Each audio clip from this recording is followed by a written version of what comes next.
Hello everyone, I am Senju, founder of Angr Security, and welcome to my video. Today we're going to be going over the BabyMix challenge from DiceGang CTF. So, what is this challenge specifically?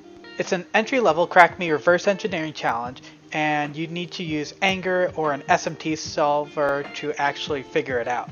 Doing this by hand is going to be not super conducive, and it's going to take a long time.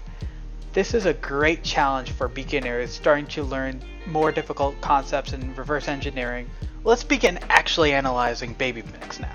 So I have here a terminal that contains the BabyMix challenge, and as you can see, there is a script that I use to solve. This will go over later, and we have the actual BabyMix binary. So let's start off by doing a file on BabyMix. We can see here it's a 64-bit ELF and it's not stripped, so we're going to have symbols. So just for the heck of it, let's just see the strings of it. So as we can see, we do have symbols, and it looks like there's a lot of these checks, which gives a hint that there's a lot of check functions. Cool.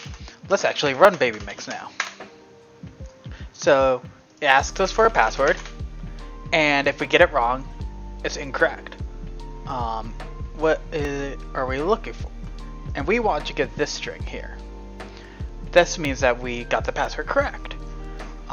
Since we need to understand the internals of this program, let's just open up Ghidra. So now I have BabyMix opening Ghidra.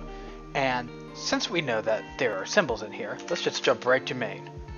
And we can see here that we have, please enter your admin password. It does the first check, incorrect, correct. We don't really need to look at the assembly too much because this isn't really like having anti-reversing techniques or anything like that. So let's just continue looking through the checks. So it does some arithmetic here. Okay. There's another check that does some sort of other arithmetic. Okay. It seems like it just keeps doing this.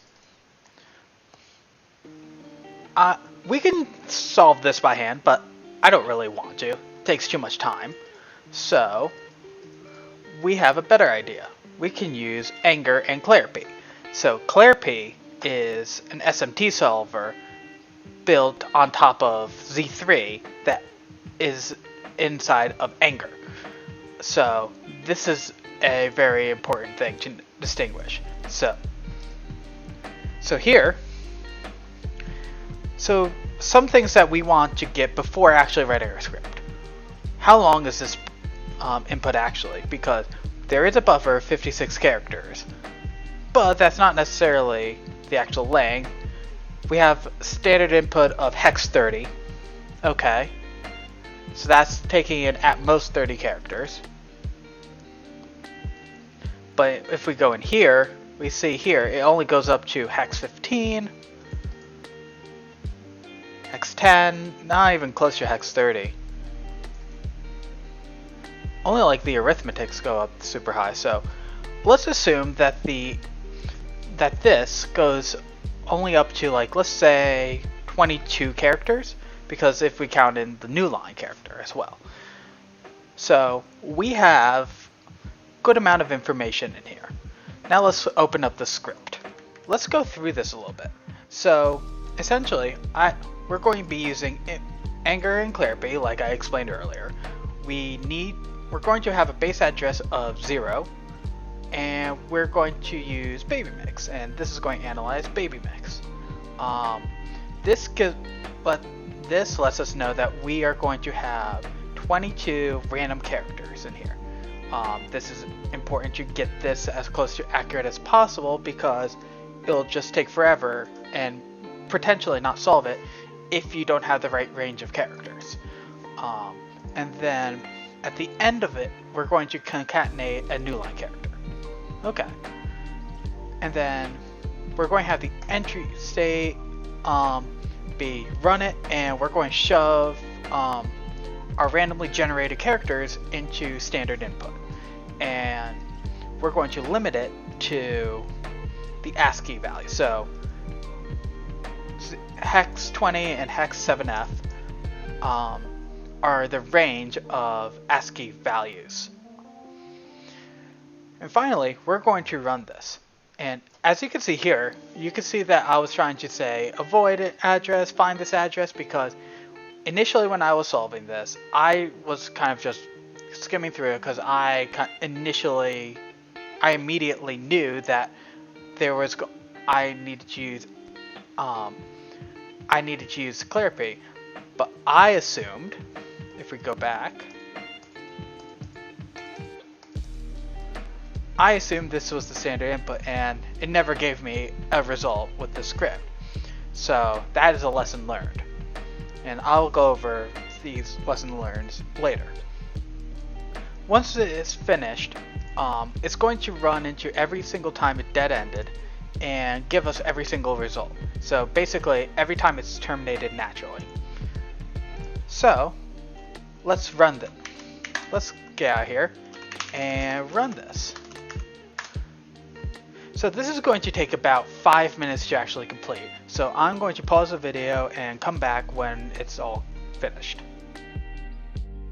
As you can see here, we got a bunch of results, but one actually kind of looks like a flag, as we can see here at the last one. So why don't we take this, copy it, and run it through BabyMix.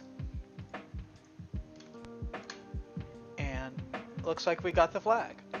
So now that we have the flag, let's go through some of the things that I took away from this and some things that you should do in future CTFs.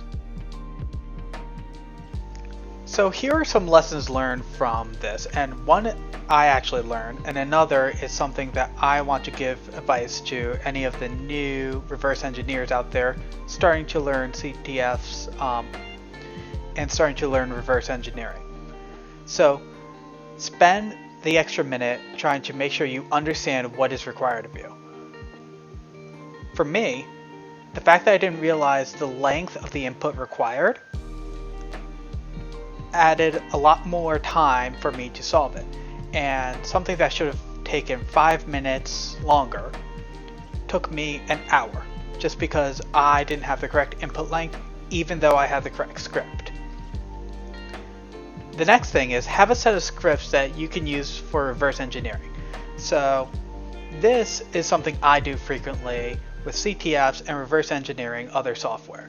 It saves a lot of time and you don't have to recreate the wheel essentially. So that makes it a much more desirable thing.